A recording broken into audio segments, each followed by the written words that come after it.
Hello everyone. Himachal exams में आपका एक बार फिर से स्वागत है। दोस्तों, एमएस वर्ड की पिछली वीडियो में मैंने आपको बेसिक इंट्रोडक्शन दे दी थी। अगर आपने एमएस वर्ड की बेसिक इंट्रोडक्शन वाली वीडियो नहीं देखी है तो प्लीज़ उस वीडियो को पहले देख लीजिएगा। मैं उसका लिंक आपको डिस्क्रिप्शन बॉक्स में शेयर कर दूंगा। और दोस्तों, आज का जो हमारा टॉपिक है वो है एमएस वर्ड का पार्ट 2। अगर आपने हमारा चैनल अभी तक सब्सक्राइब नहीं किया है तो प्लीज़ हमारे चैनल को सब्सक्राइब कीजिए ताकि लेटेस्ट नोटिफिकेशन आपको टाइम टू टाइम मिलती रहे। दोस्तों, ज्यादा टाइम वेस्ट ना करते हुए हम स्टार्ट करते हैं आज का टॉपिक एमएस वर्ड का पार्ट 2। दोस्तों, एमएस वर्ड को समझने के लिए हमें एक पैराग्राफ की जरूरत पड़ेगी।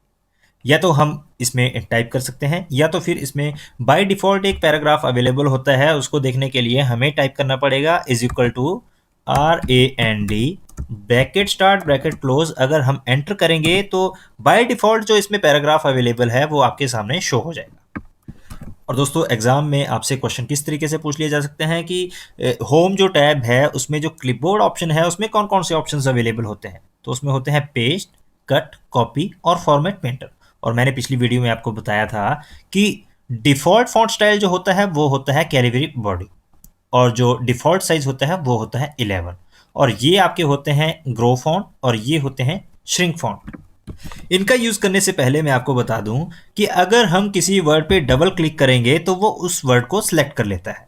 अगर हम ट्रिपल टाइम अगर क्लिक करेंगे तो ये क्या करेगा, आपके पूरे के पूरे पैराग्राफ को सिलेक्ट कर देगा। और ये क्वेश्चन आपसे पूछ लिया गया था कि ट्रिपल टाइम अगर हम क्लिक करते हैं तो उसका क्या इफेक्ट पड़ता है। तो दोस्तों, आप ये याद रखिएगा।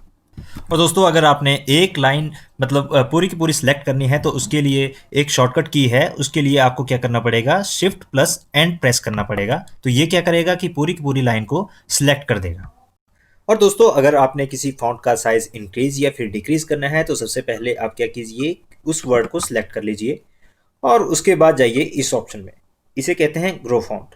अगर ये आप प्रेस करेंगे तो ये साइज को इंक्रीज कर देगा, अगर ये प्रेस करेंगे तो ये साइज को डिक्रीज कर देगा।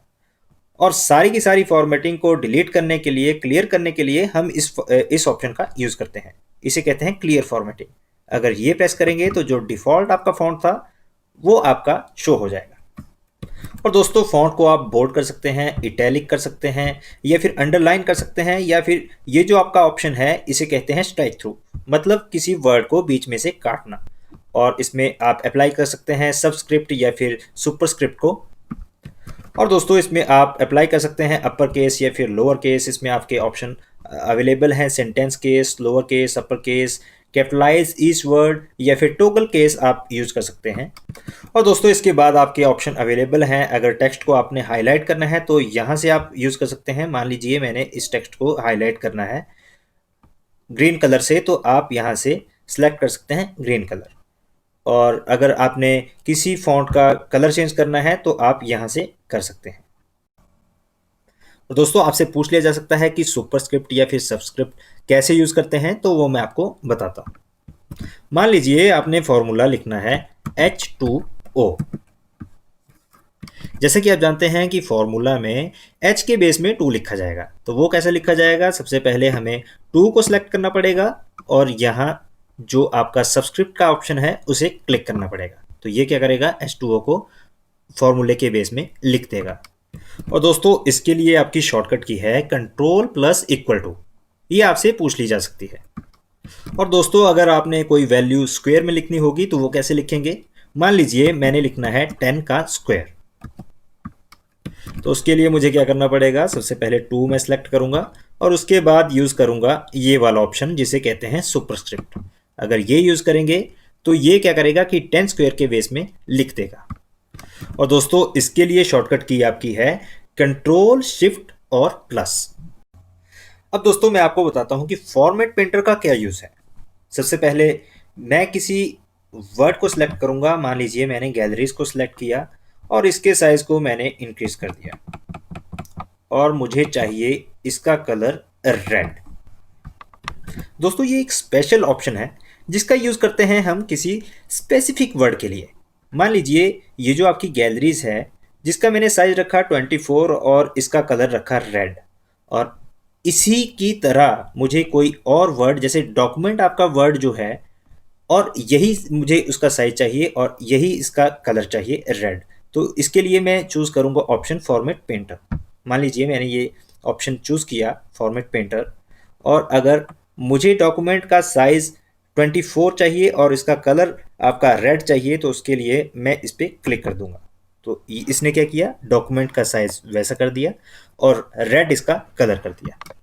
मेरे ख्याल से आपको समझ आ चुका है कि फॉर्मेट पेंटर का क्या यूज़ है। अगर दोस्तों मैंने इसकी फॉर्मेटिंग को क्लियर करना है, मतलब जो इसका एक्चुअल में जो पहले साइज़ था उसमें अगर इसको कन्वर्ट करना है, तो उसके लिए मैं यूज़ करूँगा क्लियर फॉर्मेटिंग का। अब दोस्तों अगला प्रश्न आपका क्या बन सकता है, वो बन सकता है रूलर के ऊपर। आपसे पूछ लिया जा सकता है कि रूलर पे आपके कौन कौन से ऑप्शंस अवेलेबल होते हैं। तो वो आपके होते हैं, सबसे पहला ऑप्शन आपका होता है फर्स्ट लाइन इंडेंट, और दूसरा आपका होता है हैंगिंग इंडेंट, और तीसरा आपका होता है लेफ्ट इंडेंट, और चौथा आपका होता है, ये होता है आपका राइट इंडेंट। अब दोस्तों इनका यूज कैसे किया जाता है वो मैं आपको बताता हूँ। मान लीजिए जो पैराग्राफ की फर्स्ट लाइन है उसको आपने मूव करना है आगे की तरफ, तब हम क्या करेंगे, ये जो ऊपर वाला जो ऑप्शन है फर्स्ट लाइन इंडेंट, इसको आगे की तरफ मूव करेंगे। तो ये क्या करेगा, जो पैराग्राफ की जो फर्स्ट लाइन है उसको आगे की तरफ मूव कर देगा। और दोस्तों अगर हम चाहते हैं कि हर पैराग्राफ की जो फर्स्ट लाइन है वो सारी की सारी आगे की तरफ अगर हम मूव करना चाहते हैं, तो हम क्या करेंगे, सारे के सारे पैराग्राफ को सिलेक्ट करेंगे और जो फर्स्ट लाइन इंडेंट है जहां तक आपने मूव करवाना है वहां तक सिलेक्ट कर देंगे। तो ये क्या करेगा, जहां तक आपने सिलेक्ट किया वहां तक इसने फर्स्ट लाइन को मूव कर दिया। तो ये है आपका फर्स्ट लाइन इंडेंट। और दोस्तों जो दूसरा आपका ऑप्शन है जिसे कहते हैं हैंगिंग इंडेंट, ये क्या करेगा, फर्स्ट लाइन को हैंग कर देगा, मतलब उसको स्टॉप कर देगा, और जो इसके अलावा जो आपकी लाइंस हैं उनको आगे की तरफ मूव कर देगा, जैसा कि आप इसमें देख सकते हैं। और दोस्तों जो तीसरा आपका ऑप्शन है ये क्या करेगा, सारे के सारे पैराग्राफ को आगे की तरफ मूव कर देगा, इसे कहते हैं लेफ्ट इंडेंट। और राइट इंडेंट आपका क्या करेगा, अगर इसको आप इस साइड को अगर मूव करेंगे तो ये आपके डेटा को इस तरफ मूव कर देगा। मेरे ख्याल से आपको समझ आ चुका है कि इन ऑप्शंस का क्या यूज है। और दोस्तों अगला क्वेश्चन आपसे पूछ लिया जा सकता है कि फाइंड, रिप्लेस और सिलेक्ट ऑप्शन आपके कौन सी टैब में अवेलेबल होते हैं। तो वो होते हैं आपके होम टैब में। मान लीजिए कोई वर्ड है मुझे नहीं मिल रहा है, मान लीजिए वो वर्ड है लुक, और उसे मुझे फाइंड करना है, तो मैं क्या करूँगा, फाइंड ऑप्शन में जाऊँगा और वहाँ लिख दूंगा लुक, और यहाँ लिखूंगा, मतलब यहाँ क्लिक करूँगा फाइंड नेक्स्ट पे, और ये क्या करेगा, जहाँ लुक लिखा होगा वहाँ उस वर्ड को हाईलाइट कर देगा। और दोस्तों मान लीजिए मैंने लुक को रिप्लेस करना है टुक के साथ, तो मैं क्या करूँगा, रिप्लेस में जाऊँगा और फाइंड वट, जो मतलब मैंने वर्ड ढूंढना था वो लिखा, मतलब लुक मैंने ढूंढना था और उसको रिप्लेस करना था, रिप्लेस करना है टुक के साथ या फिर किसी भी वर्ड के साथ। मान लीजिए मैंने इसे रिप्लेस करना है रवि के साथ, और मैं अगर ऑप्शन चूज करता हूँ रिप्लेस ऑल, तो जहां जहां लुक लिखा होगा वहां ये लिख के दे देगा रवि। रिप्लेस ऑल किया, देख लीजिए, तो इसने क्या किया, जहां जहां लुक था वहां इसने रवि चेंज करके दे दिया। अब दोस्तों मान लीजिए मैंने इस पैराग्राफ को लिस्ट में कन्वर्ट करना है, तब लिस्ट को किस तरीके से हम कन्वर्ट कर सकते हैं, उसे कन्वर्ट कर सकते हैं बुलेट में, या फिर आप यूज़ कर सकते हैं नंबरिंग का। और वो किस तरीके से कर सकते हैं, वो कर सकते हैं इस तरीके से। मान लीजिए पहला जो पैराग्राफ है वो आपका 1 और 2 और 3 करके आए, अलाइनमेंट उसकी इस तरीके से आए, तो अगर मैं ये सिलेक्ट करूँगा तो ये नंबरिंग करके आपको दे देगा। अगर आपने मल्टी लेवल लिस्ट बनानी है तो इस ऑप्शन का यूज़ कर सकते हैं। और दोस्तों पैराग्राफ की अलाइनमेंट के लिए आप ये वाले ऑप्शंस यूज़ कर सकते हैं, जिसमें आपका अवेलेबल है सेंटर, और फिर राइट अलाइनमेंट, या फिर जस्टिफाई अलाइनमेंट। दोस्तों अगला जो क्वेश्चन आपका बन सकता है वो बन सकता है टेबल से। और टेबल इंसर्ट करने के लिए आपको जाना पड़ेगा इंसर्ट टैब में, और इंसर्ट करने के लिए टेबल ऑप्शन में अगर आप जाएंगे तो यहाँ ऐसे लेआउट से आप सिलेक्ट कर सकते हैं। यहाँ को कर सकते हैं आप कॉलम सिलेक्ट, और यहाँ से कर सकते हैं रो सिलेक्ट। मान लीजिए मुझे चाहिए 5 by 4 का टेबल, तो यहाँ हम सिलेक्ट कर सकते हैं। और इसमें अगर डेटा इंसर्ट करना है तो जैसे मैं लिखूंगा RAVI, और अगर किसी दूसरे कॉलम में मैंने मूव करना है तो उसके लिए मैं यूज़ करूंगा टैब ऑप्शन का। मान लीजिए इसमें मैंने लिखना है प्रवीण और इसमें मैंने लिखना है अनिल। दोस्तों ये तो हो गया, अगर आगे की तरफ अगर मूव करना है तब तो हम यूज़ करते हैं टैब का। अगर हमने बैक की तरफ मूव करना है तब हम क्या यूज़ करेंगे, तब हम यूज़ करेंगे शिफ्ट प्लस टैब। अगर शिफ्ट प्लस टैब हम यूज़ करेंगे तब ये बैक की तरफ मूव करेगा। और दोस्तों अगर नई रो टेबल में इंसर्ट करनी हो तब हम क्या करेंगे कि उस रो के लास्ट में हम जाएंगे और लास्ट में जाके हम एंटर प्रेस करेंगे तो ये एक नई रो तैयार करके आपको दे देता है।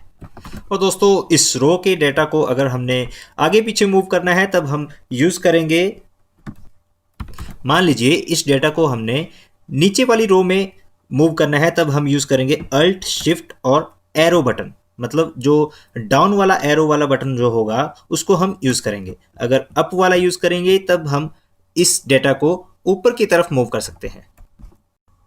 दोस्तों अगला क्वेश्चन आपसे पूछ लिया जा सकता है कि अगर आपने टेबल को स्प्लिट करना है तो उसके लिए कंट्रोल की कौन सी अवेलेबल है, मतलब शॉर्टकट की कौन सी अवेलेबल है। तो उसके लिए अवेलेबल है control plus shift plus enter. अगर आप ये यूज़ करेंगे तो ये आपके टेबल को दो हिस्सों में बांट देगा। और दोस्तों अगर आपने कोई कॉलम मर्ज करना है तो उसके लिए आपको सिलेक्ट करना पड़ेगा वो वाला कॉलम और यहाँ सिलेक्ट करना पड़ेगा मर्ज सेल।